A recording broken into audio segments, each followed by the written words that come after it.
Notre invitée du jour est une dame qui est très attachée aux valeurs traditionnelles, aux valeurs burkinabé, à la tradition burkinabé et surtout à l'éducation de la jeune fille et de la femme. Alors oui, elle est princesse de la cour royale du Mogo, elle est par ailleurs promotrice du musée de la femme de Kolgandjese, c'est à Ziaré. Avec la princesse Juliette Congo, nous allons notamment parler de questions d'actualité. On parlera surtout de l'éducation de la femme dans la société africaine et puis on va revenir sur le sujet de la polygamie, bien d'autres sujets encore avec la princesse Juliette Congo qui est notre invitée de ce matin. Plus tard, nous serons également avec Francis Emmanuel Zongo qui a promis un poème à l'occasion du 8 mars pour toutes les femmes de Savane. Avec lui, aujourd'hui aussi, on va revenir sur les éphémérides avant d'avoir ce poème. Mesdames et messieurs, fidèles téléspectateurs, bonjour et bienvenue à ce nouveau numéro de l'émission Bonjour le Faso. Et je rappelle que c'est la boutique Daoula qui nous habille tout au long de ce temps. Merci de votre fidélité. La direction que nous prenons, c'est notamment la direction de Wemtenga pour vous faire découvrir la rue Wemba Poko. Wemba Poko qui a été une battante également. On y va pour la première rubrique à la découverte. La rubrique à la découverte 2 qui nous amène à Wemtenga où nous sommes installés cette semaine pour vous faire découvrir la rue Wemba Poko. Nous allons poursuivre avec les témoignages d'aujourd'hui. L'association Wendoro est une initiative des filles et fils de la lignée Wemba. Tous ceux qui sont de la famille Wemba sont membres d'office de cette association. Elle a été créée, reconnue officiellement en 2009. Sinon, nous avons commencé bien avant. Alors, c'est en 2009 que nous avons eu le premier récépissé. Alors, et tout est venu de la volonté de connaître exactement qui est le Wemba, quel est son rôle et comment nous pouvons aussi apporter notre contribution à la résolution des problèmes des temps, des problèmes actuels. C'est ainsi que nous avons créé l'association, en tout cas sous le leadership de Wemba Ligdi. C'est lui qui en est l'initiateur, c'est lui qui nous a réunis.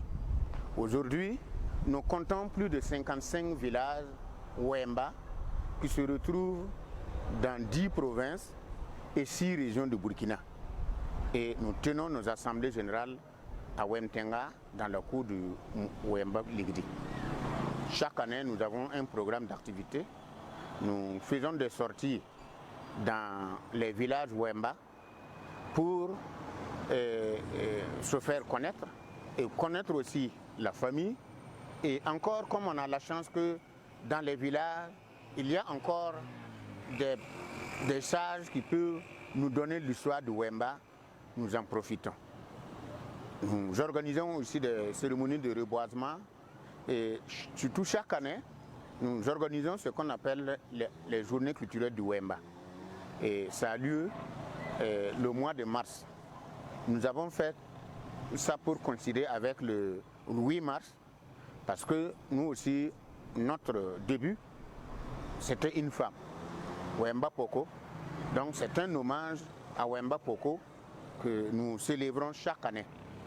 Alors donc on organise des activités culturelles. Pendant ces activités culturelles, il y a des activités sportives. Et on organise une journée de solidarité, un Dassandara et surtout une nuit culturelle et au cours de laquelle nous appelons d'éminentes personnalités, des gens qui connaissent bien l'histoire, qui maîtrisent, qui viennent faire une communication dans un lieu que nous choisissons pour que les gens puissent connaître davantage le Wemba. Parce que aujourd'hui, beaucoup de gens, des membres de notre famille sont fiers de taper à la poitrine pour dire que je suis Wemba. Parce que vous savez que actuellement, un peu partout, quand on vous parle du Wemba, alors ce n'est pas le sens que je venais de vous dire. Ce n'est pas Wemba médiateur là qu'on raconte partout.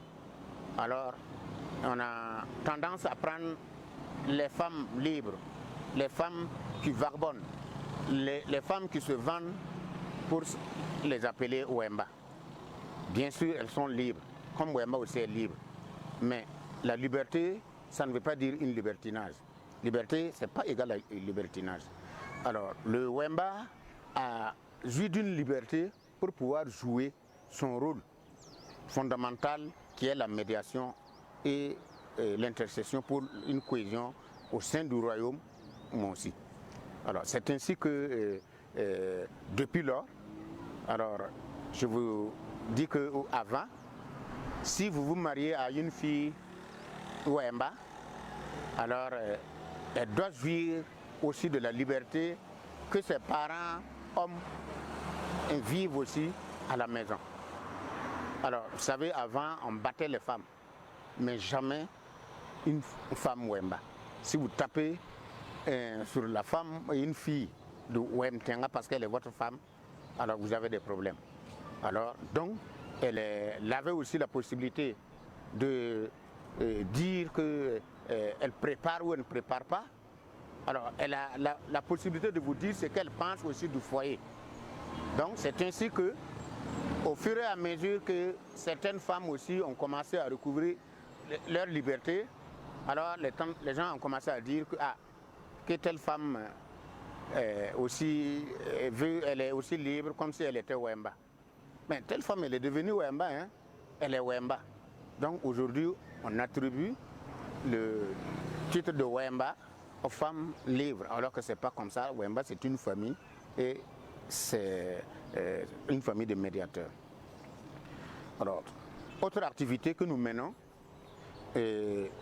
au-delà des activités que je viens de citer, bon, nous sommes en train d'aller vers les autres communautés.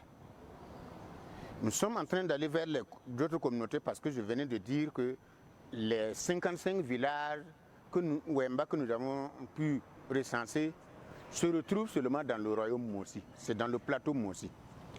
Alors que le Burkina ne se limite pas seulement au plateau Mossi. Alors, nous savons bien que chaque communauté aussi avait son organisation. C'est ainsi que nous avons décidé d'aller vers les autres communautés pour voir si en leur sein, ils ont aussi des familles qui sont commises à la tâche de médiateur pour qu'ensemble, nous puissions nous retrouver et voir comment les médiateurs traditionnels peuvent aussi contribuer pour qu'il y ait la paix au Burkina. Et nous, on ne veut pas se limiter seulement à la réconciliation qui sera faite certainement. Mais il faut penser à l'après-réconciliation pour qu'à jamais il n'y ait plus de problème qui va encore nécessiter qu'on organise des journées de réconciliation. Alors, c'est ainsi que nous sommes allés vers les Bobos. On est allé rencontrer le roi Bobo qui nous a dit effectivement que ces jeux sont les griots qui sont les médiateurs.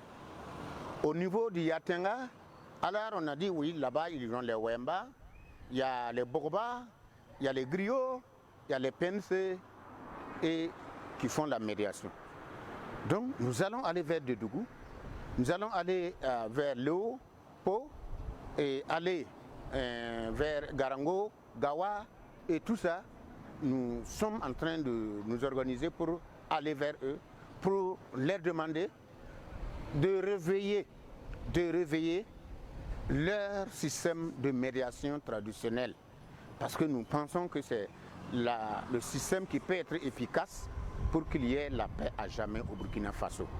Quand nous avons rencontré le pays de Liptako, tout juste après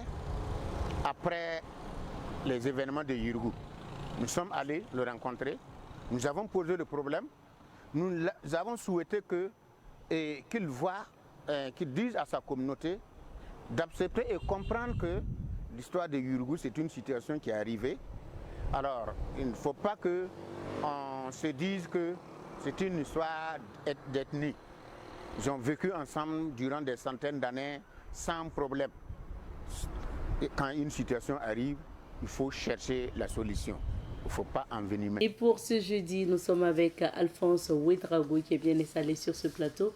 Bonjour et bienvenue, Alphonse. Merci, bonjour à toi, Madame Nikiema. Bonjour à toutes et à tous. On va découvrir les titres de l'actualité. Et c'est avec le journal Le Quotidien que nous commençons donc cette revue. Le Quotidien, à sa une ce matin, affiche PMUB, un inspecteur des impôts et un ingénieur en génie civil se partagent plus de 97 millions de francs CFA. Violence faite aux enfants. Une dame interpellée pour maltraitance d'une mineure à Ouagadougou. Commune de Ouagadougou toujours, le groupe TSR offre 4 tonnes de riz à la brigade verte. Un autre quotidien, c'est le journal Bouboulé, l'expert du Faso, dans sa parution du jour, nous parle donc Sofitex, le directeur général, prend le pôle de la société à Ondé. Toujours avec ce journal, le ministère de l'Énergie, des Mines et des Carrières, 1080 tonnes de granulats offerts à Faso Mebo, Bobo Dioulasso. Toujours avec ce quotidien des Dougou, 2 réseaux de criminels dans les filets de la police. Marché du secteur 18 de Bobo, la fin des travaux d'aménagement prévus en 2026. Le journal Sidoaya nous parle ce matin de la SNC Bobo 2026 et écrit « Le ministre de la Culture du Burkina transmet l'invitation du pays invité d'honneur. Province du Sanguier, l'exploitation artisanale de l'or perturbe l'école », écrit donc le journal. Autonomisation féminine, le président du Faso, Dot Gawa, Poyedego et Tiakane du site maraîcher. Coopération sécuritaire, l'attaché de défense chinois réaffirme le soutien de Pékin au Burkina Faso. Au coin du palais, dans cette rubrique, le journal écrit « Il casse les mâchoires de son petit frère ». Voulant satisfaire sa libido, il perd son œil gauche, écrit Sidoyan. Barrage de Zanré dans la région de Goulmont, le ministre d'État Sombier met 200 000 alevins en cage flottante. Le journal Le Pays, dans sa livraison de ce matin, affiche donc une interview du professeur Mahamoudou Savadego, professeur titulaire de maladies infectieuses, qui déclare « Il est déconseillé de prendre l'aspirine, l'ibuprofène ou les corticoïdes ». Donc, c'est à lire à la page 2, quand vous avez donc la varicelle. Voilà le contenu. Toujours avec ce journal, révélation, Bonheurville à Ouaga, un individu interpellé pour maltraitance d'enfants. Pénurie de ciment au Burkina, appelle à dénoncer toute tentative de hausse illégale des prix. Rougeole dans le Goulmont, 1868 cas enregistrés, écrit le journal Le Pays. Pour terminer avec l'Observateur Palga, à sa une ce matin, le journal affiche PMUB, plus de 97 millions de francs CFA à 2,20 €. FAIB, la Chine apporte son grain de riz pour le jeune. Yahi Boni, c'est au Bénin. Le courage de dire adieu. Partenariat CNSS LOPS, DG Nakambo Chele, douanier, écrit le journal. Solidarité en période de carême et de jeûne, TSR convoi 4 tonnes de riz à la brigade verte. Merci beaucoup, Alphonse, pour ces titres. On revient sur quelques sujets d'actualité. Nous commençons au Burkina, justement. Soldats tombés au front, des précisions apportées sur l'indemnisation. Effectivement, des précisions ont été apportées parce que dans ces derniers temps, il y a ces rumeurs qui couraient comme quoi il allait avoir donc une réduction au niveau de l'indemnisation qui est offerte aux familles des victimes, des soldats tombés au front. Alors, cela n'est pas une réalité et c'est le service donc chargé de cette question-là qui a apporté la précision. Dites-vous que lorsque les forces combattantes qui sont donc au front. Lorsque les soldats tombent, ce qui revient à sa famille, on parle de 10 millions, pas de 10 millions. Donc, ce montant-là demeure toujours. Alors, c'est pour dire que les gens on ne doit pas écouter les spéculations parce que ce n'est pas exact, ce sont des rumeurs. Et je pense que c'est une précision qui vient au moment indiqué. Alors, la précision dit que ces 10 millions-là, ce montant reste comme tel. Mais ce qui est nouveau, les nouveautés apportées est que les bénéficiaires sont maintenant identifiés. Avant, on donnait les 10 millions à la famille. On sait ce que ça crée dans une famille. Le partage pose problème. Et avec ça, il y a des familles qui sont par moments divisées, il y a des mésententes parce qu'on n'a pas identifié qui sont en réalité les bénéficiaires. On dit 10 millions dans une famille, peut-être que le papa ou la maman va vouloir avoir ça à sa part. Il y a aussi les petits frères, ainsi de suite, et même les tantis. Mais ce n'est pas simple. Donc ça fait que ça crée des frustrations dans les familles, ça divise les familles. Alors l'autorité, le gouvernement a pensé qu'il fallait identifier les bénéficiaires. Quand un soldat tombe, et après sa mort, lorsque l'indemnisation est donc donnée, maintenant il est précisé que s'il a des enfants mineurs, on doit ouvrir des comptes et puis mettre l'argent pour chaque enfant pour que la somme qui sera donc versée sur les comptes de tout un chacun, que ce soit donc de l'argent qu'on pourrait utiliser, soit pour l'éducation de l'enfant, soit pour, en tout cas, sa santé, en tout cas pour que l'enfant soit vraiment atteint l'âge adulte. Donc, ça, c'est très important. Avant, on n'avait pas précisé tout cela. On dit qu'on donne 10 millions, c'est pas évident qu'on pense tout de suite et maintenant aux enfants qui sont petits, parce qu'on va se dire que, bon, de toutes les façons, les enfants seront donc confiés à la maman du défunt ou bien à une tante. Mais ce n'est pas simple. Ce n'est pas simple. Et avec ça, il y a des familles qui étaient vraiment divisées. La femme, elle est là avec les enfants.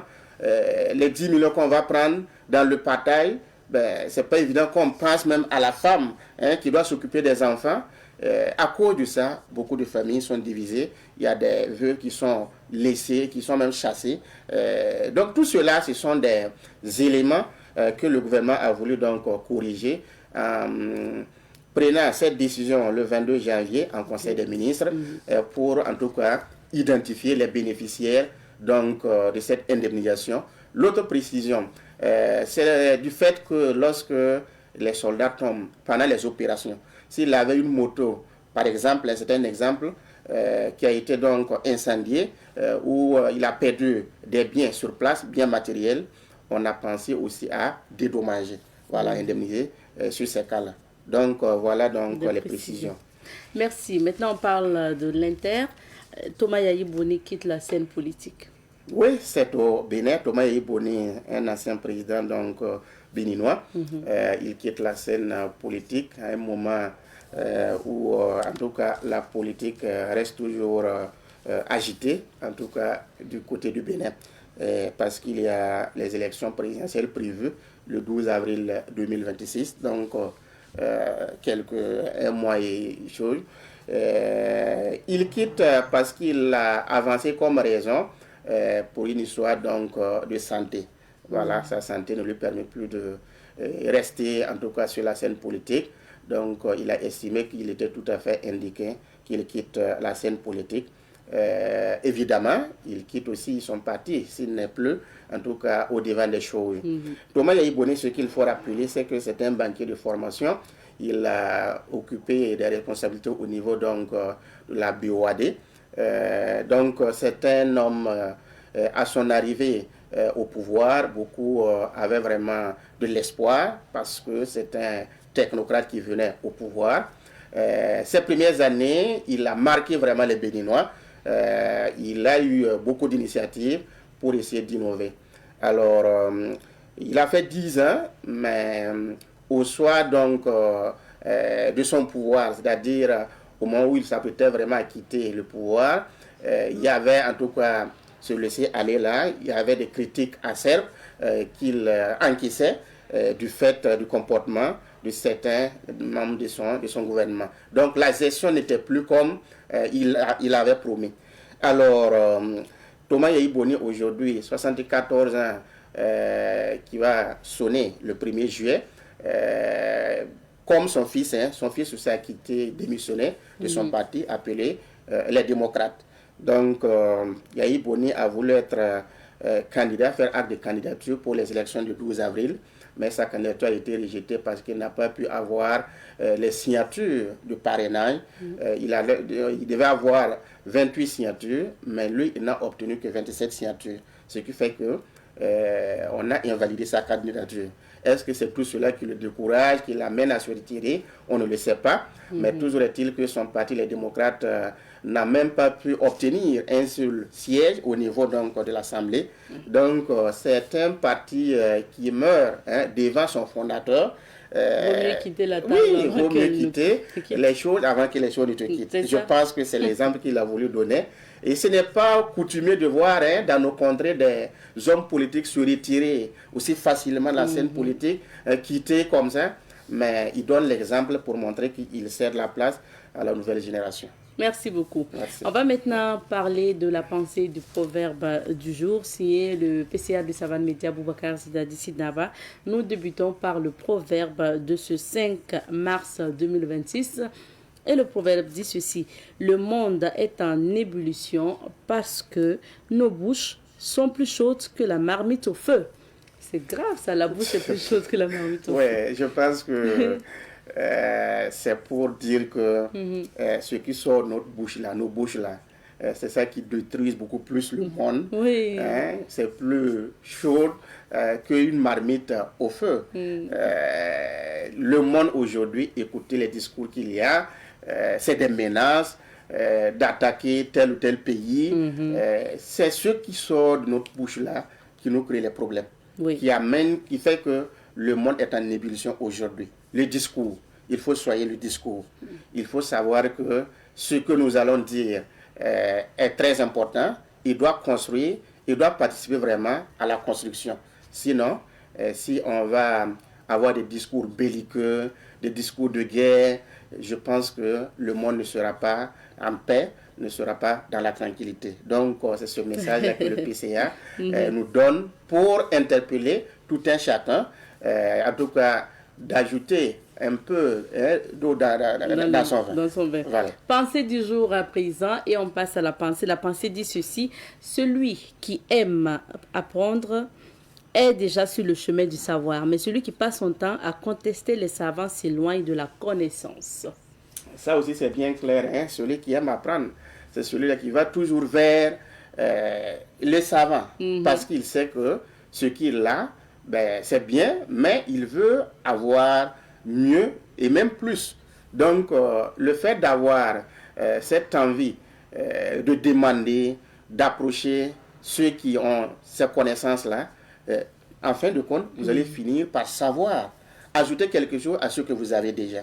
Mais celui-là qui est là, qui critique les savants, qui les conteste, alors que lui-même, il ne sait pas, mais il va rester dans sa position, dans le statu quo, dans sa position de ne pas connaître, de ne pas savoir. Bien sûr. Voilà. Donc, inutile de contester les savants, inutile de les critiquer, allez vers eux parce que vous allez avoir quelque chose ajouté à ce que vous avez déjà. Important. Merci beaucoup. Merci bien, Madame Nikina. Pour ces témoignages, disons merci pour ces éclairages et puis pour ces commentaires.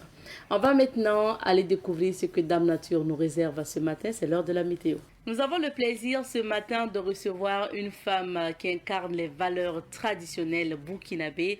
Il s'agit donc de la princesse Yabré Juliette Congo, princesse de la cour royale du Mogo et promotrice du musée de la femme de Kolrendjessé à Ziaré dans la région donc de Oubri. Nous sommes avec notre invitée ce matin. Bonjour princesse Congo. Bonjour ma fille, comment ça va? Ça va bien. Ça fait un bout de temps. C'est ça. Merci à vous de répondre présente chaque fois que nous vous sollicitons. Merci. Et surtout, avec plaisir. Oui, et surtout pour ce mois de la femme, je me suis dit, pour mars, il faut vraiment que nous puissions vous recevoir pour parler notamment de nos traditions, de l'éducation de la femme dans la société africaine burkinabé surtout, mais également parler des valeurs transmises de la mère à fille. Et puis, est-ce que c'est toujours d'actualité? C'est de tout ça qu'on va parler à travers cet entretien. Les princesses Congo, déjà pour commencer, en tant que fille de la cour royale du Mogo, dites-nous comment l'éducation se passe là-bas, comment les valeurs sont transmises. Ben, merci pour cette nouvelle opportunité que vous me donnez de parler de culture, de tradition et de la vie des familles. Ben, je dirais simplement que dans la cour royale, généralement, les princesses ne sont pas éduquées dans la cour royale. Elles sont confiées à des familles pour assurer leur éducation. Parce que l'éducation de la princesse, c'est quelque chose quand même de très important. Et les autres enfants d'ailleurs, parce que quand un enfant est éduqué par un individu, il y a un problème. Mais quand l'enfant est éduqué par une communauté, il y a une très grande richesse à avoir. Parce que non seulement, de temps en temps, tu peux passer voir ton père et ta mère qui sont dans la cour royale, mais tu es soit éduqué chez un oncle ou chez une tante ou quelqu'un, un membre de la famille qui est influent et qui peut assurer ton éducation de façon homogène, si je peux m'exprimer ainsi. Et moi, j'ai eu la chance d'avoir été éduquée par mes oncles maternels. Ah oui, dans votre Yastenga. Voilà, dans mon Yastenga. J'y suis née même d'ailleurs. Et c'est pour ça mon prénom Yabri. D'accord. Yabiri. Je suis née chez mes oncles maternels. Et mes oncles maternels sont les Nyonyonsé de Boutenga. Alors, une princesse élevée par des Nyonyonsé, bon, il y a deux valeurs que tu prends déjà dès la tendre enfance. Et ça fait que tu grandis avec un certain nombre de valeurs qui ne te quittent plus jamais. Et comme je le dis tout le temps, moi j'ai été éduquée à Paspanga d'abord. Parce que dans les années 70, quand je suis arrivée chez mon oncle maternel, il y avait plus de 18 enfants dans la cour. Et moi, je suis venue m'ajouter. Et dans la grande cour, c'était la cour du chef d'Apelgo. Et dans cette cour, il y avait plusieurs familles. Et le fait qu'il y ait beaucoup de mamans a fait que chaque maman a mis sa touche dans notre éducation. Et ça fait qu'aujourd'hui, ben, c'est pour ça que je regorge de beaucoup de potentiel. Et que vous exploitez aujourd'hui. Alors, imaginez si j'avais été éduquée par mon père et ma mère seulement. Comme c'est le cas actuellement. De nos enfants, malheureusement. Et c'est ça qui fait qu'aujourd'hui, la société est à la croisée des chemins. Les enfants ne sont plus des Moussi, ni des Samo, ni des Bissa, mais ce sont devenus des êtres hybrides qui cherchent même leur repère comme ça et qui ne trouvent pas. Ils vont trouver ça où? On ne leur a même pas montré le chemin du village. Ils vont trouver le chemin là où? Si les parents eux-mêmes ne vont pas au village. Les enfants ne connaissent même pas leur grand-mère. Les enfants ne savent même pas parler la langue maternelle. C'est pas facile. Maintenant, quelles sont les valeurs traditionnelles, les valeurs africaines primordiales qu'il faut transmettre aux plus jeunes? Dès le bas âge, il faut montrer à l'enfant qu'il y a un aîné, il y a un cadet et tout ce que vous pouvez imaginer. Il y a une tante, il y a un oncle, il y a un grand-père, il y a une grand-mère, il y a une arrière-grand-mère ou un arrière-grand-père quelque part. Et quand l'enfant s'identifie à certaines personnes, vous allez voir que cet enfant va grandir épanoui. Mais les enfants qui n'ont aucun repère, qui ne s'identifient à rien, c'est des enfants qui ne savent pas respecter, par exemple. C'est des enfants qui ne peuvent pas partager. Nous, on nous a éduqués à manger dans un grand plat ensemble. Vous pouvez être 10, 15, vous mangez dans le même plat. Et c'est ça qui fait que, en grandissant, quand quelque chose arrive à celui avec qui tu as partagé le plat un jour. Bon, en Morée, on dit c'est Yisidga. Mais tu compatis. Tu compatis et tu penses que ce que cette personne ressent comme mal, toi aussi tu ressens la même chose parce que vous avez grandi ensemble. C'est comme si vous êtes les doigts d'une même seule main. Mais aujourd'hui, les enfants mangent dans une assiette, sur une table. Il n'y a aucun frottement entre eux et leurs propres frères même. Ça fait que un enfant aujourd'hui est capable de prendre une arme et de braquer sur son propre père ou sa propre mère. Parce qu'on ne lui a pas donné ce qu'il veut. Si on a le temps, on parlera des droits des enfants. Chez moi, un enfant n'a pas de droit. Non, un enfant n'a que des devoirs. C'est quand tu vas être grand là, que tu vas avoir ton droit. Parce qu'à ce moment, tu comprends les choses. Parce que nous vivons dans une société où il faut tout apprendre aux enfants. Mais si vous passez le temps à dire, ah, les droits des enfants, ils ne doivent pas laver les plats, ils ne doivent pas aider à la cuisine. Mais vous formez quel genre d'individu? Des gens qui ne peuvent pas se défendre un seul jour. Vous pouvez trouver aujourd'hui des filles de la nouvelle génération qui ne savent même pas cuire un œuf. Quand un jeune qui a été éduqué très bien dans sa famille, dans sa communauté, et qui connaît les valeurs fondamentales de la famille, se retrouve en face d'une femme de ce genre-là, tu as beau être jolie comme là. C'est pas facile.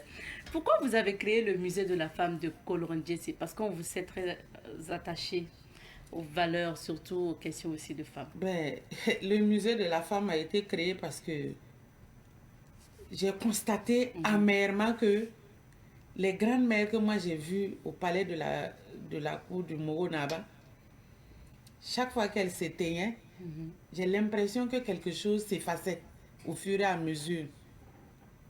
Et je me suis dit, mais ces braves femmes-là, qui ont accompagné les rois, qui ont été des femmes modèles, qui ont été des mères, des grandes-mères de très grande valeur, ne peuvent pas disparaître comme ça un jour et puis qu'on n'en parle plus.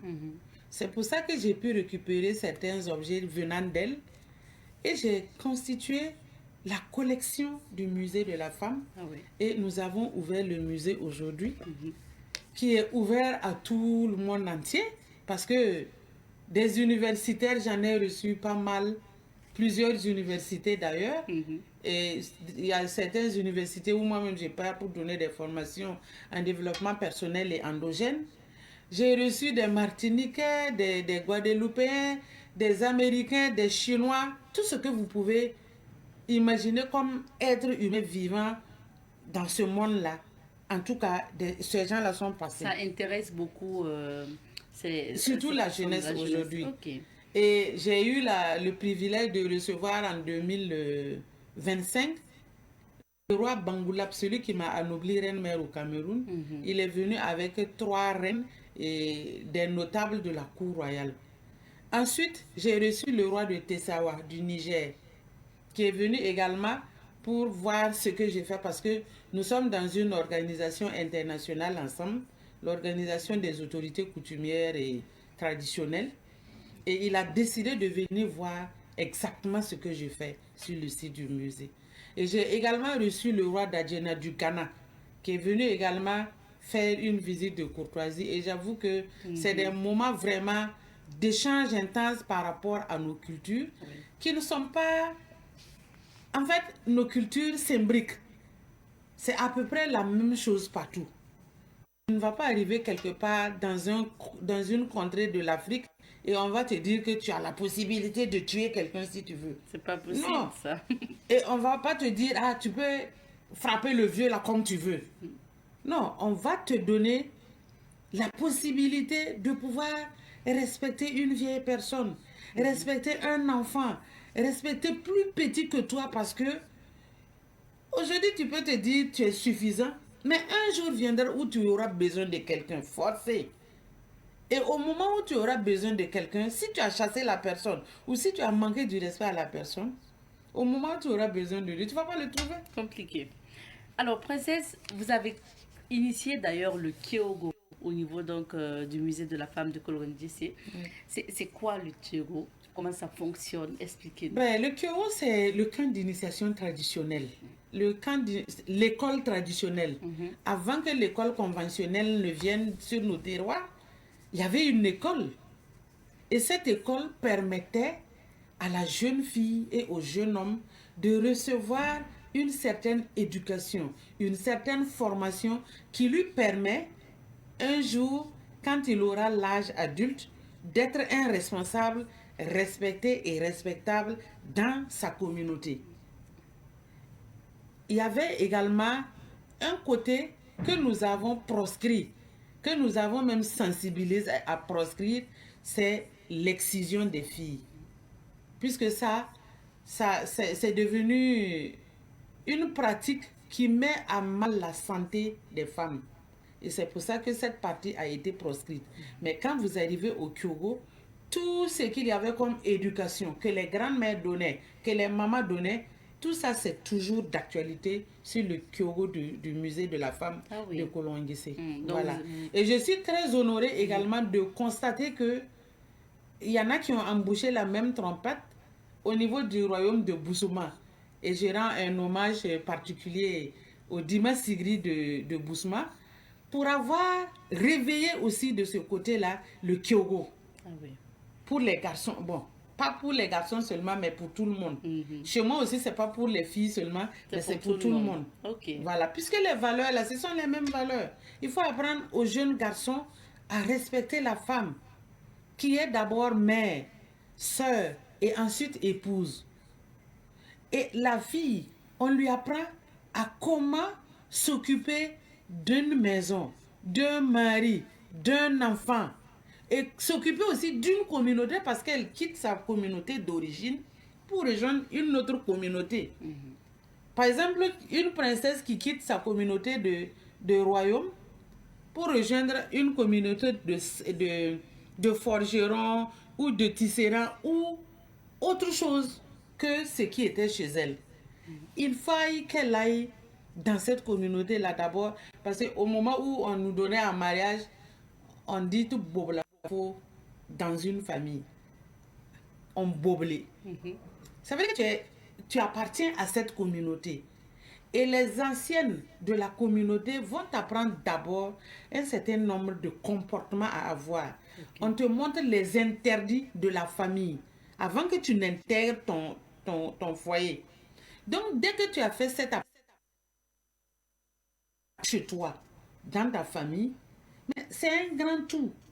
Et c'est ça maintenant qui va te permettre de vivre en femme épanouie, sachant s'occuper de son mari, de ses enfants et aussi de sa belle famille.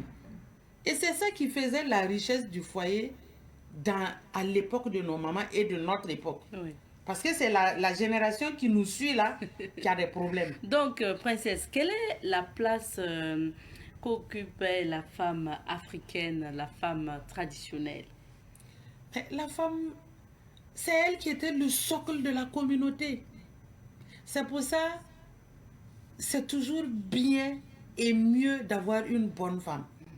Parce que si tu as une femme qui est irrespectueuse, une femme qui n'est pas soumise, une femme qui ne respecte rien, mais ta famille ne peut pas être soudée, c'est pas possible. C'est pas possible. Mais quand on parle de soumission, aujourd'hui les femmes pensent que se soumettre à un homme là, c'est être zéro.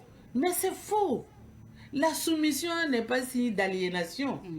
Au contraire, c'est la soumission de la femme qui la rend plus importante que les autres. Parce qu'une femme soumise, elle est capable de te faire tout ce qu'elle veut. Mais les femmes qui sont là, tu ne peux pas faire plier le monsieur parce que c'est pas son problème. Amoré, on dit mais si tu es une femme soumise, tu ne parles pas trop, mais quand tu dis quelque chose, le monsieur là même tremble. C'est comme ça qu'on nous a éduqués. La soumission, c'est bien, mais jusqu'à quel degré? Est-ce qu'il faut être soumis à un homme infidèle, par exemple? Pourquoi vous parlez d'infidélité? Parce que c'est la réalité. Quelle réalité? Souvent, certaines femmes aujourd'hui se disent c'est au regard de ce que le monsieur a fait que je n'arrive plus à le respecter, à être toujours soumise. Depuis que le monde est monde là, depuis que le monde a été créé, depuis quand vous avez vu une femme qui a pu contrôler la ceinture d'un homme? Depuis quand? Mais l'homme, en fait, vous voulez que les hommes soient comme les femmes. Les hommes, jusqu'à demain, l'homme ne peut pas être comme la femme. L'homme est action. La femme est sentiment. Un homme, il opère toujours et après il se pose la question, ah, est-ce que ce que j'ai fait là est bien? Mais la femme, elle réfléchit à 100 fois avant de poser une action. Et en réfléchissant, elle va réfléchir, ah, est-ce que si je fais ça, est-ce que c'est bon pour mes enfants? Est-ce que si je fais ça, est-ce que c'est bon pour moi-même, ma propre famille? Le nom que je porte là, est-ce que c'est bien si je pose tel acte? Elle va se poser 1001 questions. Elle va prendre des jours, des mois pour réfléchir à un acte qu'elle veut déposer, qu'elle veut poser. Par contre, l'homme, même l'homme, quand il voit un pain attaché autour d'un tronc d'arbre, non, tout de suite, il se retourne pour regarder. Il n'y a pas un modèle beau. Donc, n'en voulez pas aux hommes parce qu'ils sont nés comme ça. Vous ne pouvez pas les changer. C'est pour ça que l'homme africain est né polygame. Et vous voulez aujourd'hui le cadrer, le mettre dans un petit cercle comme ça, où il est obligé de voir toujours la même femme à côté de lui, alors que dans l'Antiquité, nos ancêtres avaient beaucoup d'épouses. Et vous ne voulez pas ça aujourd'hui, et vous nous créez des problèmes.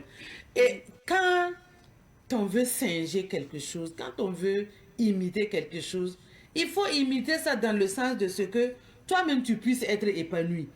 Mais si tu n'es pas épanoui, c'est ta communauté qui est en difficulté. Regardez par exemple quand les Occidentaux sont arrivés ici. C'est eux qui ont amené l'affaire de monogamie là. Oui. Monogamie bien commun. Tu signes, alors que tu es condamné à mort. Ah oui. Oui.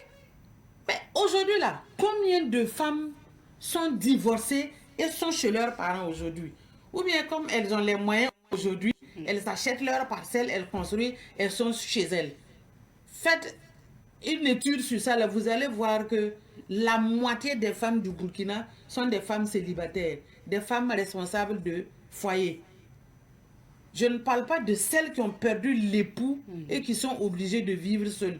Je parle de celles-là qui ont dépassé le mariage et qui sont restées sans se marier. Celles qui ont dépassé le mariage en se disant qu'elles sont émancipées, elles sont très bien instruites. Bon. Princesse, pourquoi vous encouragez la polygamie? Non, moi je n'encourage pas la polygamie. Je n'encourage pas la polygamie. Moi je parle sur des faits. Mais vous dites que les hommes peuvent même prendre jusqu'à 8 femmes si mais attendez, c'est un débat qui m'avait amené à dire ça.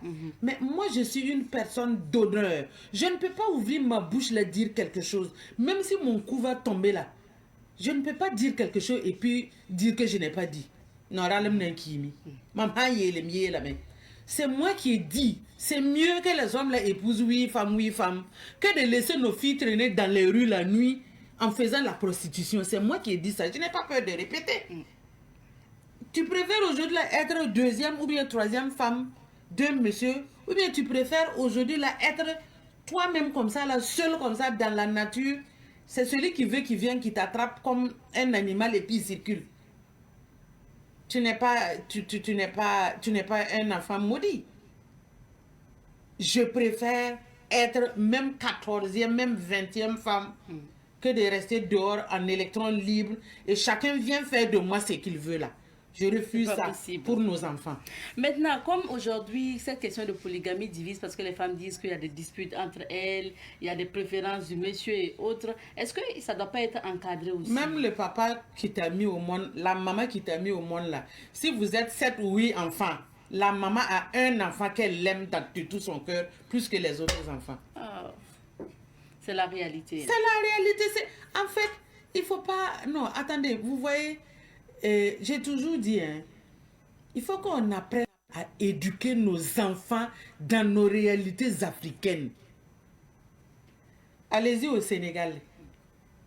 Qui parle de je ne veux pas être avec une co-épouse? Allez-y au Mali. Qui parle de je ne veux pas être avec une co-épouse? Mais même chez nous, au Burkina ici, mais ceux qui ont été éduqués dans la vieille école là, ils n'ont aucun problème avec la polygamie. Mais c'est vous, la nouvelle génération, j'ai étudié jusqu'à Bac plus 20 en Ramba.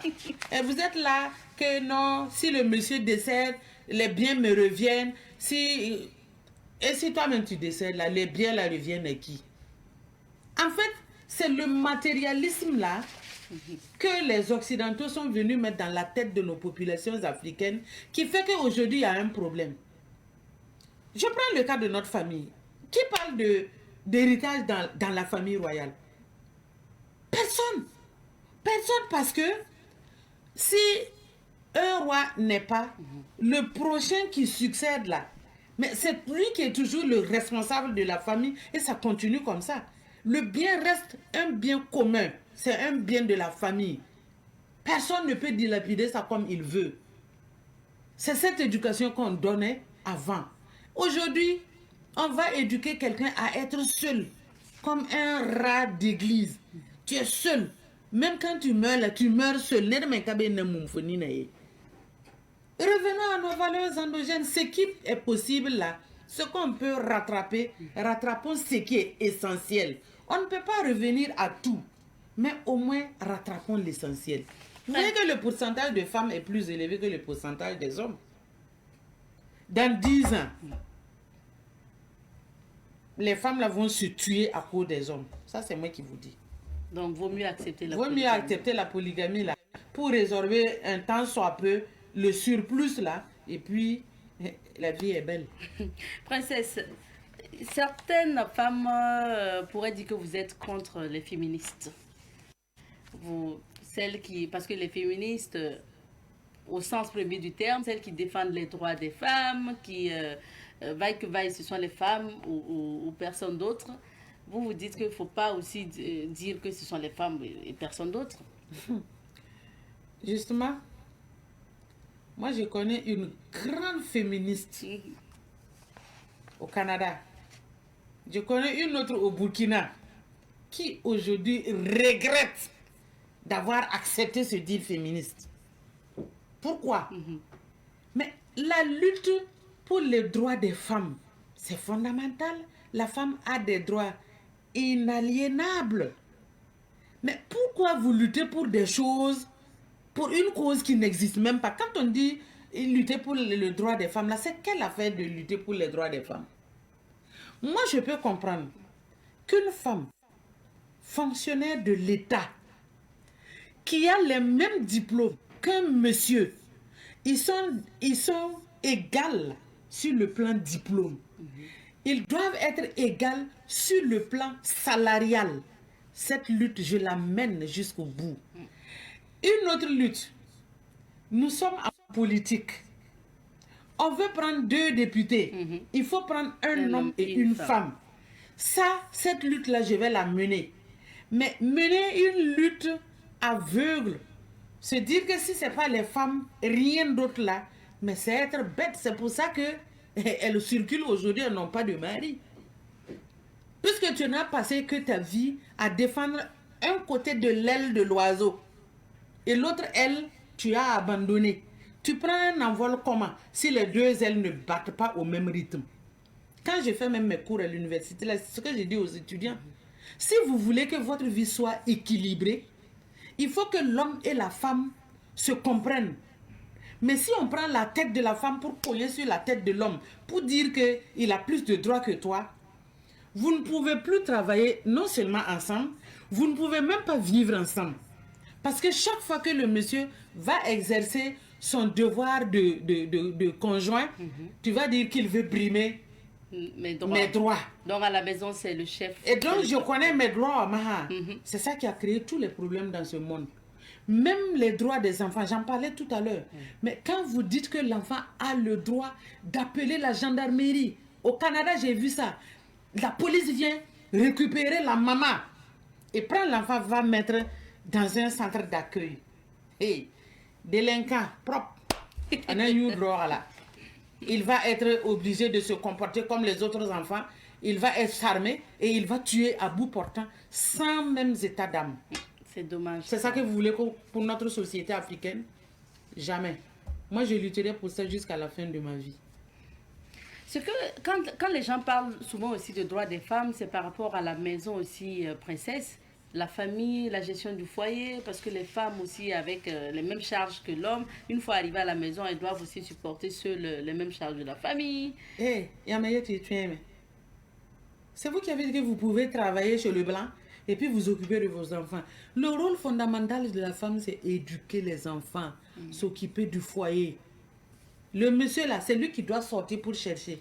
Mais aujourd'hui, vous avez dit non, nous voulons sortir ensemble pour chercher. Mais supporter les conséquences. Moi, j'ai été femme dans le foyer, j'ai travaillé et puis je me suis occupée de ma famille et j'ai fait la politique. Mais il faut savoir s'organiser. C'est tout. Mais ne prenez pas les aides ménagères là pour être les deuxièmes femmes de vos maris. Il y a un autre problème là-bas aussi. Et ne prenez pas aussi les femmes de ménage pour en faire les deuxièmes mamans de vos enfants. Tu quittes le boulot le matin, très tôt. Ton bébé ne t'a pas vu quand il s'est réveillé. C'est la femme de ménage qui l'a vu, que l'enfant a vu. Tu ne viens pas à midi. Tu rentres le soir, tu trouves que la dame a déjà lavé l'enfant et l'enfant dort. Tu peux faire 3 jours sans voir les yeux de ton enfant. Ton mari, c'est la même chose. Lui aussi, quand il vient, fatigué, non? Il dort. Il ne voit aucun enfant. C'est pas rare de voir les enfants là s'amuser avec les gardiens là comme leur papa et s'amuser avec les bonnes là comme leur maman. Tu ouvres le portail là, tu rentres. L'enfant court. Tu penses que l'enfant court pour venir se jeter dans tes bras. L'enfant court pour attraper l'aide ménagère. Voilà votre problème aujourd'hui, puisque vous voulez être indépendante. C'est les conséquences de l'indépendance de la femme moderne qui fait qu'aujourd'hui la société est brisée. Celles qui ont su allier les choses n'ont pas de problème. N'ont pas du tout de problème. Moi, je connais des femmes ministres. Très bien. Quand elles quittent le bureau, la première chose à faire, elle dépose son titre de ministre dans son bureau. Elle arrive chez elle. Elle descend du véhicule de commandement. Directement, elle va dans sa cuisine pour faire un petit bonto pour son époux. Tu penses que la femme là, elle n'est pas intelligente? Mais celles qui n'ont même pas traversé la responsabilité de chef de service même, vous ne voulez même pas laver vos propres sous-vêtements. N'en parlons pas de laver les culottes de vos enfants. Encore moins la chemise de votre mari. Princesse, on va parler du 8 mars, puisque d'ailleurs nous sommes dans le mois de la femme, je vais dire, et le mois de mars c'est le mois de la femme, et d'ailleurs le dimanche prochain c'est le 8 mars. Alors, Journée internationale des droits de la femme, vous, qu'est-ce que cette journée vous inspire, princesse? Non, en tout cas, moi, en ce qui me concerne là, le 8 mars pour moi n'est pas une commémoration qu'on doit même dire que c'est chômé. Non. Pourquoi? Il y a eu beaucoup d'autres luttes que ça. Mais cette lutte-là, c'est quoi? Je disais ça tout à l'heure. Quand on lutte pour avoir les mêmes droits au niveau des services, les mêmes droits au niveau des postes de responsabilité, c'est bon. Ce sont les femmes de l'Occident qui ont lutté pour avoir ces droits salariales et tout là. Et vous prenez aujourd'hui, au lieu de réfléchir à comment nous allons faire, nous, en tant que majorité rurale burkinabé, qu'est-ce que nous allons faire pour nous épanouir davantage, pour consolider nos familles davantage? Vous levez ces pagnes de 8 mars qui créent des problèmes dans les foyers, ces pagnes de 8 mars qui amènent certaines femmes à perdre leur foyer, ces pagnes de 8 mars qui fait même souvent que il y a un monsieur qui s'est pendu une année là à cause de 8 mars que sa femme a pris payage pour aller prendre.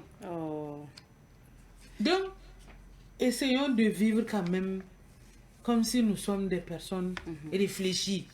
il ne faut pas toujours faire des choses qui ne peuvent pas nous amener à nous valoriser. Moi, j'ai fustigé un peu le gouvernement la semaine dernière à Radio Burkina parce que j'ai vu que c'est le gouvernement même qui a encouragé de confectionner les pagnes et tout. J'ai dit, mais attendez, vous ne pouvez pas vouloir d'une chose et son contraire. Vous ne pouvez pas vous dire révolutionnaire et être dans une histoire de pagne encore. Quelle pagne? Il faut laisser tomber le... Mais attendez, c'est quelle histoire de pagne encore dans ce pays-là de 8 mars? Nous avons... Je parle encore de notre mouvement, 8 mars autrement, avec nos aînés du temps de la révolution là, qui ont été des CDR, des ministres, des hauts commissaires. Nous nous sommes retrouvés un jour parce qu'une est allée dans son village, je dis son nom, Madame Rita Sawargo, elle est partie à Mané et au retour, elle a trouvé des femmes dans des charrettes avec les... C'est au moment où les femmes commençaient à fuir le terrorisme là. Oui. Des femmes qui ont accouché dans les broussailles. Elle a pleuré toutes les larmes de son corps. Et quand elle est arrivée à Ouaga, elle nous a dit, mais je me pose la question, qu'est-ce que nous pouvons faire pour sensibiliser plus les femmes à plus de solidarité que d'être toujours dans les histoires de Djandjoba du 8 mars. Parce que c'était à cette période. Et nous avons réfléchi rapidement et ensemble, nous avons commencé à faire des collectes et des collectes. Pas pour faire 8 mars, hein, mais pour soutenir les autres femmes qui sont en difficulté au nord du Burkina. Et nous avons eu des tonnes de vivres, des tonnes d'habits. Tout ce que vous pouvez, ce qu'on a pu collecter là, on les a collectés et on est allé donner à l'Okades Kaya. Et Okades Kaya s'est chargé de faire le dispatching là par rapport au PDI. C'était notre grande action que nous avons menée. La deuxième grande action, c'est quand ils ont tué le chef de Yirgou. Une délégation des femmes de ce groupe-là, ce n'était pas d'abord l'association, c'était d'abord un groupe de réflexion. Nous avons fait le déplacement jusqu'à Yirgou pour aller soutenir les femmes et pour aller soutenir la population de Yirgou qui était en difficulté. Et c'était à cette époque-là qu'il y a eu trop de tueries, de tout ce que vous pouvez imaginer. Donc pour mais vous, il faut au lieu ces de réfléchir à comment sortir même de la crise dans laquelle nous sommes, vous pouvez vous asseoir et puis penser fête, alors que nos enfants sont au front, en train de se tuer, les jeunes là, les enfants de rien du tout, qui vont au front défendre la patrie. Et pendant ce temps, en ville ici, nous avons le courage de dire qu'on veut faire fête. Quelle fête? Quelle fête de 8 mars? Donc on laisse tomber les pains. Puisque la femme, c'est nous qui portons les enfants. Tu ne peux pas porter un enfant, tu connais la douleur de l'enfantement. Et aujourd'hui, le pays est en train de tanguer comme ça dans l'affaire du terrorisme. Et vous allez avoir le courage de dire que 8 mars. Merci beaucoup, Princesse Juliette Congo. On va marquer une petite pause et puis on revient juste après.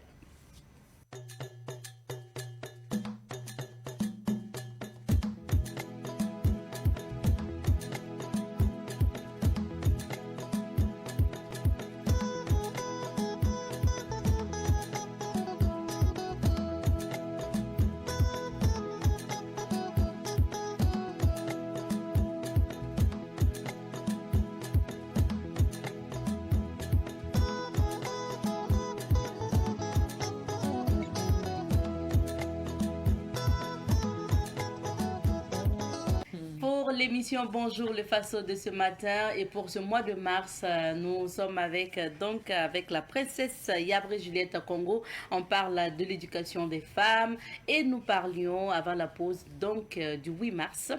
Oui, le 8 mars, princesse, vous avez parlé tantôt des pagnes de 8 mars qui sont toujours d'actualité et pour vous, il ne fallait même pas faire sortir des pagnes cette année. Mais il faut reconnaître que sortir les pagnes aussi, ça permet à l'économie aussi par rapport à la femme de pouvoir vendre ses pains, pouvoir économiser de l'argent, même celles qui fabriquent aussi ont proposé le motif d'avoir quelque chose. Est-ce que ça ne rapporte pas financièrement à la femme? Avant que le 8 mars n'existe là, les pains se vendaient au Burkina, non? Avant que le 8 mars n'existe, on faisait la promotion de nos pains traditionnels, n'est-ce pas? La preuve, je suis habillée en traditionnel. Ça, c'est un pain qui a été tissé par des femmes. Et je ne sors jamais officiellement pour une activité culturelle ou une activité politique sans être en façon d'enfanie. Regardez par exemple ce pain-là. C'est le pain d'une de mes tantes. Hein. Elle est décédée après de 102 ans. Et voilà, le pain est toujours là. C'est tissé à la main, cousu à la main. On peut faire autrement la promotion de la femme. Moi, je pense que le 8 mars, là même, là, c'est les femmes qui pédalent vélo pour aller à Koubri acheter les condiments, venir à Ouaga. Les femmes qui vont à Noumbila à vélo pour amener les condiments à Ouaga. Là. Ce sont ces femmes-là. On devait mettre un phare comme ça, très bien allumé, un grand projecteur sur ces femmes-là et les accompagner toute la journée du 8 mars là pour voir comment elles travaillent et quelles sont les difficultés qu'elles ont et que le gouvernement accompagne ces femmes-là en donnant des AGR à ces femmes-là pour travailler. Moi, j'aurais été plus d'accord que de faire les pains là. Les pains là, c'est celles qui ont l'argent qui vont acheter les pains. Oui. Celles qui vendent les Soumbala 10 francs au marché là, elles ne peuvent pas acheter pain de 8 mars. Donc, il faut voir ce côté-là aussi pour encourager celles qui n'ont pas les moyens. Aider celles qui n'ont pas les moyens pour pouvoir relever leur économie. De cette manière-là, ce sont celles qui ont les grands moyens, qui ont des femmes qui tissent et puis elles les payent là. C'est elles qui ont l'argent, ce n'est pas les femmes notamment les femmes qui peuvent acheter, qui ont les moyens d'acheter, c'est pas elles. Combien de femmes vont acheter pain de 8 mars? C'est vrai qu'elles sont pas. Avant, c'était la politique qui obligeait les gens à acheter les pagnes. Hein. Elles n'achetaient pas parce qu'elles veulent. Et puis, elles n'achetaient même pas. C'est les politiciens qui achetaient les pagnes données aux femmes là. Voilà, c'est ça aussi la réalité. D'accord. Alors, princesse, parlons maintenant, princesse Congo, de la femme burkinabé en général, de la jeune fille d'aujourd'hui. Quel est votre regard par rapport à l'éducation de la jeune fille aujourd'hui? Mais l'éducation de la jeune fille aujourd'hui est nulle parce que les femmes n'éduquent plus leurs enfants.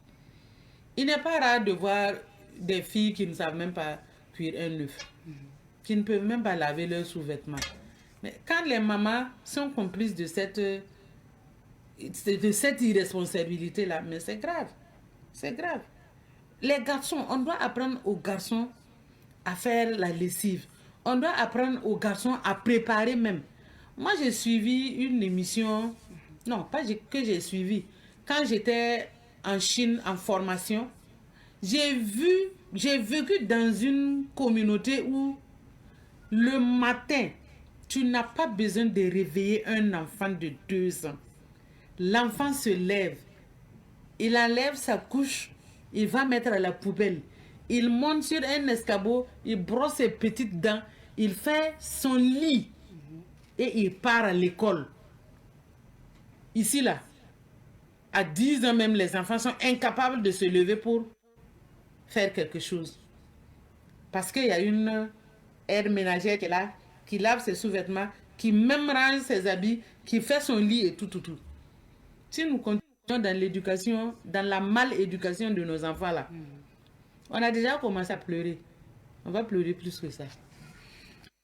Parlons de la gestion du foyer, princesse. Normalement, dans un couple, c'est quand même l'homme qui doit gérer toutes les dépenses. Ça, c'est recommandé, non, princesse? Pourquoi? Pourquoi c'est l'homme qui doit prendre toutes les dépenses sur lui? Pourquoi? Il n'y a pas de raison. Puisque vous formez un couple, et c'est ce couple-là qui doit s'occuper de tout ce qu'il y a comme difficulté dans le foyer. Pas seulement l'homme. L'homme, c'est le chef de famille, c'est vrai. Mais la femme, c'est elle qui est la responsable du foyer. Donc, il y a une nuance, hein? Ah. Zach, ça va. Niroura, ça va. Il faut faire cette nuance-là. Et on n'éduque pas les filles aujourd'hui à vouloir être complémentaires de leurs hommes. On les éduque à être des prédatrices dans leur foyer.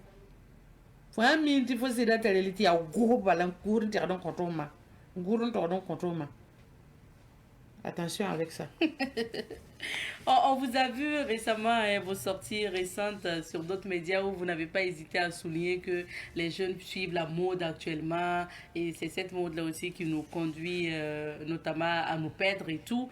Vous avez dit non, par exemple à l'enterrement de vie de jeunes filles ou de vie de jeunes garçons avant le mariage.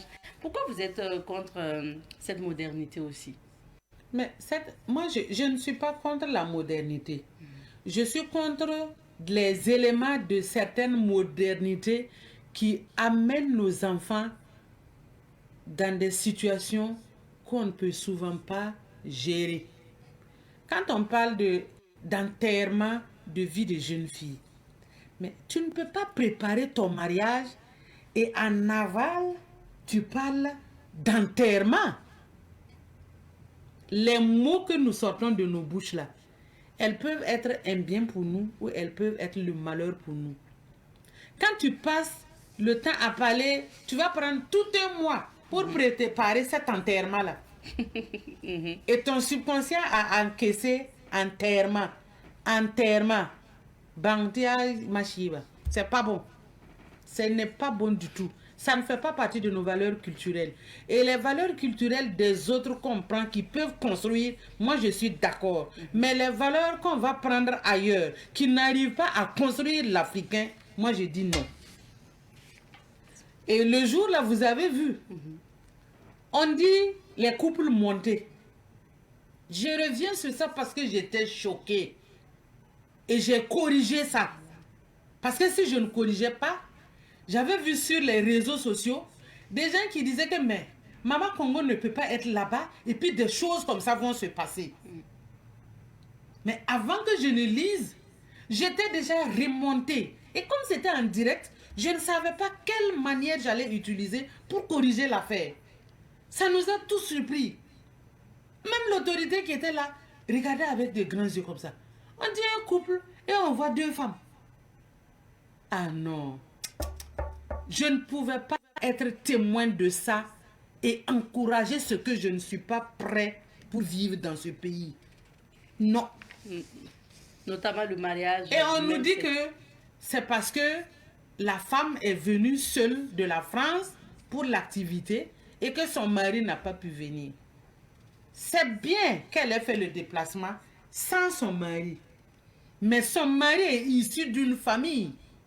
Et dans cette famille, il y a des garçons. Il y a des tontons.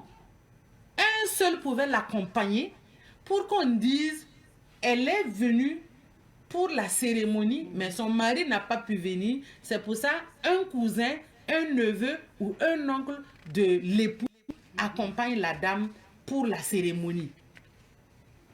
Vous voyez deux filles comme ça, alors qu'on connaît le mental négatif des gens et on sait déjà ce qui se passe déjà dans ce pays que nous arrivons difficilement à corriger. Même les garçons font ça et vous allez faire ça publiquement. Non, moi j'ai dit non, je ne peux pas être témoin de ça. Non. Princesse, notre temps est terminé. On va vous permettre des derniers conseils à l'endroit donc des femmes, parce que vous parlez beaucoup aux jeunes filles, aux femmes. Quel serait votre dernier conseil? Ben, la seule chose que moi je peux dire à l'endroit des femmes et des filles aujourd'hui, c'est d'accepter, avaler les égos là que l'Occident vous a mis dans la tête. Retournez dans vos bases arrière, dans les familles. Consultez les grandes-mères, consultez les grands-pères.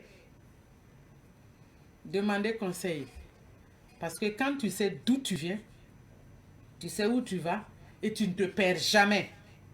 Mais si tu ne sais pas d'où tu viens, tu vas te perdre en cours de route. Et c'est cette perte-là que nous ne souhaitons pas pour la nouvelle génération. Merci beaucoup à vous, Tata. Merci d'avoir répondu présente. Je vous en prie, c'est toujours un honneur pour moi de pouvoir partager avec vous. Ben, je voudrais aussi profiter de ce micro pour dire que tout ce que je dis, je sais qu'il y en a qui n'aiment pas. Alors, si je dis quelque chose qui peut frustrer quelqu'un, que la personne me pardonne, mais que la personne accepte que j'ai le droit aussi de dire ce que je pense. Merci beaucoup. Je rappelle que nous recevions comme invitée la princesse Gabrielle Juliette Congo, princesse de la cour royale du Moro et promotrice du musée de Kolgengese, donc musée de la femme de Kolgengese, c'est à Ziaré, dans la région de Oubri. On va s'arrêter ici pour l'entretien de ce matin. On marque une petite pause et on revient pour la suite. Les éphémérides, c'est avec Francis Emmanuel Zongo que nous avons le plaisir de recevoir sur ce plateau. Il est bien installé d'ailleurs. Marouelle, bonjour. Bonjour Abzeta, bonjour à toute la nation entière. Comme d'habitude, bien habillée et ça reflète la beauté de la femme burkinabé. Merci beaucoup. Alors Francis nous a promis un poème à l'occasion du 8 mars. Aujourd'hui, il est là avec le poème, mais avant, bien sûr, on va parler des événements qui ont marqué la date de ce 5 mars d'une certaine année. Et puis, on va lire le poème de Francis dans un instant. Alors, on débute avec l'entrée en vigueur du traité sur la non-prolifération des armes nucléaires le 5 mars 1970. C'est bien dit, Abzeta, 5 mai 1970, vous le savez, l'actualité de ces temps-ci démontre la force de frappe de tout un chacun sur le plan de l'arsenal de l'armement. Et on voit également que les missiles fusent de partout. Déjà, le 5 mars 1970, on avait compris cela en mettant en valeur ce traité-là qui visait la non-prolifération des armes nucléaires. Il avait pour objectif central de prévenir la propagation des armes nucléaires, promouvoir la coopération pour l'utilisation pacifique de l'énergie nucléaire et favoriser l'objectif du désarmement nucléaire. Initialement conclu pour 25 ans, le traité a été prorogé indéfiniment en 1995 lors d'une conférence d'examen des Nations Unies. Il faut noter que la France et la Chine n'ont adhéré officiellement à ce traité qu'en 1992. Ce qu'il faut aussi ajouter, c'est que pratiquement tous les pays du monde sont partis vers ce traité, à l'exception de l'Inde, d'Israël et du Pakistan. Et la Corée du Nord s'en est retirée en 2003. Quand on parle d'un nucléaire, ça désigne des engins explosifs dont l'énergie provient de la fission ou de la fusion d'atomes. Ce qu'il faut savoir également, c'est qu'une explosion nucléaire produit 4 effets immédiats. Il s'agit bien sûr de l'effet de souffle, le rayonnement thermique, les radiations initiales et les retombées radioactives. Et à l'heure actuelle, pratiquement 9 pays sont dotés de l'arme nucléaire. Deuxième événement, nous parlons du discours sur le rideau de fer. C'était aussi le 5 mars, le 5 mars, oui, 1946. Oui, discours sur le rideau de fer. On pourrait se demander pourquoi on a un rideau de fer. Eh bien, ce discours a eu lieu le 5 mars 1946, un discours prononcé par Winston Churchill, Premier ministre d'antan du Royaume-Uni. Et ce discours est considéré comme l'un des actes fondateurs de la guerre froide. Il a alerté sur le contrôle croissant de Moscou sur les capitales d'Europe centrale et orientale et il a plaidé pour une relation spéciale entre le Royaume-Uni et les États-Unis et de contrer l'expansionnisme communiste. Et ce discours a été officialisé par la rupture entre les anciens alliés de la Seconde Guerre mondiale. À cet art, on a tantôt souligné la guerre froide. Il faut dire que c'est une période de tension géopolitique et de rivalités idéologiques mondiales qui a opposé les États-Unis et l'URSS ainsi que leurs alliés respectifs de 1947 à 1991. On l'appelle guerre froide tout simplement parce que les deux puissances créaient une destruction mutuelle par l'arme nucléaire. Donc il n'y a pas eu à proprement dit d'affrontement direct sur un champ de bataille. Et la suite, on le sait, la création de l'OTAN en 1949 pour le bloc de l'Ouest et le pacte de Varsovie pour le bloc de l'Est. Et troisième événement, on parle de la mort d'Alexandro Volta. Alexandro Volta. Voilà, c'est sûr que dans un passé récent, tu as utilisé une pile. Les piles que nous utilisons pour nos appareils, les radios et tout. Voilà. Donc, quand on parle de piles, on fait référence également à Alessandro Volta, qui est effectivement décédé le 5 mars 1827 en Lombardie. Et la Lombardie également, c'est la région la plus peuplée et la plus riche d'Italie. Il est reconnu mondialement pour ses travaux sur l'électricité. Il a créé le premier appareil capable de produire un courant électrique continu en empilant des disques de zinc et de cuivre séparés par des cartons imbibés de saumure. Et les saumures également, c'est une solution fortement concentrée en sel. Et en étudiant les gaz inflammables, il a été le premier à isoler le méthane, un des constituants principales du gaz naturel. En plus, en 1881, le volt a été officiellement adopté comme unité de mesure de la tension électrique en son honneur. Il a été anobli par Napoléon Bonaparte et a fini sa vie dans sa ville natale après avoir été nommé sénateur et comte du royaume d'Italie. Donc à chaque fois qu'il vous arrivera d'utiliser une pile et une pensée à l'endroit de Alejandro Volta, qui est né le 18 février 1745 et décédé malheureusement le 5 mars 1827. Oh. Et on termine donc par l'expression du jour avant de découvrir le poème. Francis, avoir du foin dans ses bottes. Avoir du foin dans ses bottes, ça veut dire quoi? Je sais que toi et moi, nous avons envie d'avoir des foins dans nos bottes ou du foin dans nos bottes. Alors l'expression avoir du foin dans ses bottes signifie être riche, posséder une fortune personnelle ou avoir accumulé des économies substantielles. Il faut dire que autrefois les paysans glissaient de la paille ou du foin dans leurs bottes pour se protéger du froid. Et le foin plus fin et confortable que la paille était l'apanage des agriculteurs aisés. Donc, résultat, il fallait avoir de l'argent pour se permettre de prendre du foin, pour mettre dans ses bottes pour se protéger du froid. Donc, à cette époque, quand il faisait froid, on prenait du foin, soit de la paille, on enfile dans ses bottes et ça permet de lutter contre le froid. Mais il se trouve que le foin, il est plus cher que la paille. Donc, s'il faut être dans cette posture-là, il faut être aisé pour oser prendre du foin pour se mettre dans les bottes. Et là, on dit avoir du foin dans ses bottes, ça veut dire tout simplement qu'on a l'argent, on a les moyens. On est bien riche, on est bien posé. Vivement qu'on ait du foin dans nos bottes. C'est cela. Merci Francis. Et puis donc, le moment tant attendu est arrivé. Solennellement, Francis a composé un poème personnel et personnalisé pour les femmes de Savane Média à l'occasion de la célébration de la Journée internationale des droits de la femme.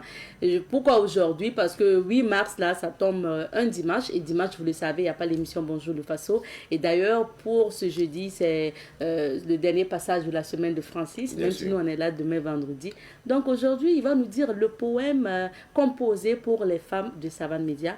Francis, la scène est à toi.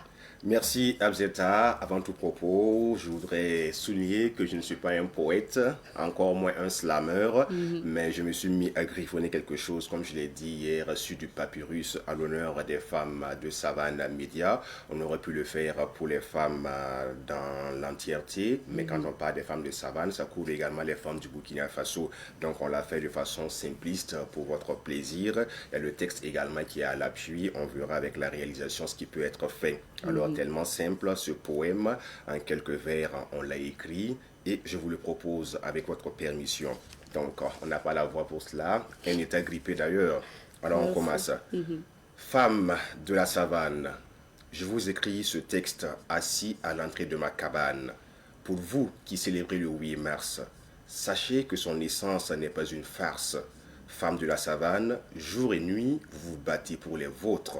Et cela est comme une mission divine donnée aux apôtres. Chaque action menée au sein de ce média révèle votre posture d'apporter un plus dans l'immédiat. Femme de la savane, l'histoire se vit de deux manières.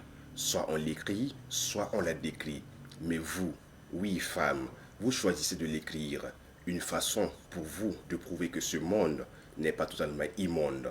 Femme de la savane, toi assise sur le plateau devant ton micro, tu confirmes que tu es une déesse de l'impro. Oui, toi assise devant ta console, tu as une manière réalisatrice qui nous console. Femme de la savane, toi qui tiens ta caméra, à l'image de Camara, tu es une véritable Sankara. Toi qui fais de la production, tu nous mets dans de bonnes émotions. Femme de la savane, toi qui évolues au secrétariat, tu fais booster l'entrepreneuriat. Toi qui fonctionnes dans la comptabilité, tu essaies tant bien que mal de nous bancariser dans la tranquillité. Femme de la savane, toi qui reçois les annonces et les communiqués, tu es une caissière. Sache que tu es notre ressource minière. Oui, je ne t'oublie pas. Toi qui fais du nettoyage ton sacerdoce, sache qu'on parlera de toi même en Écosse. Femme de la savane, tu es bien impliquée dans le journalisme, mais tu fais tout pour éviter le populisme. Tu embellis nos visages. Oui, tu es une maquilleuse. Dieu te le rendra de façon généreuse. Femme de la savane, toi qui fais bonjour le Faso.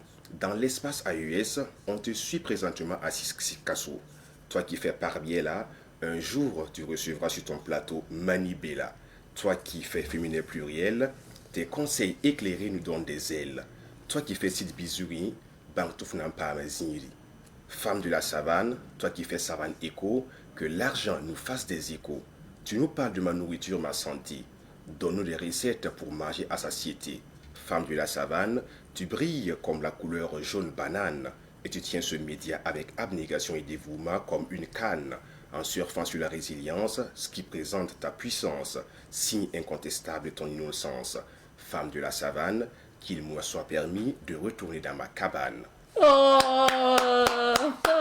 bravo Francis, je suis émue, toute émue. Oh, merci beaucoup. Je t'en prie. Tu es un amour, Francis. Merci. Cool. Merci pour ces mots, c'est très gentil et puis ça touche. Je suis sûre que ça va faire plaisir à toutes ces femmes de la savane, comme tu nous as, voilà, comme tu l'as dit dans ce poème-là. Merci. Un peu imagé à l'image de Savane Média. Ah oui. Nous sommes dans la savane. J'avais pris pour titre Femme des savanes et j'ai essayé de ramener ça à Femme de la savane. C'est très beau, sûrement Francis. que les professeurs d'université pourront trouver voilà, des rimes, des imperfections, très bien croisées, mais on a fait avec des rimes Merci plates, beaucoup. des rimes croisées. Voilà ce qu'on a appris également au secondaire déjà. Très bien, et ça, vraiment. ça fait plaisir. On dit souvent la plus belle femme du monde ne peut donner que ce qu'elle a, c'est-à-dire sa beauté. Et nous, on ne peut donner que ce qu'on a. Nous avons nos mots pour soigner les mots. Et là également, ça le fait pour votre plaisir. Merci beaucoup, voilà. Francis. Ça fait tellement plaisir. Merci beaucoup et on souhaite, par anticipation, bonne journée internationale des droits de la femme. Donc, bonne fête du 8 mars à toutes les femmes de la savane. On va s'arrêter ici pour aujourd'hui. Merci d'ailleurs à la diffusion pour ces quelques minutes accordées. On se retrouve, Inch'Allah, demain.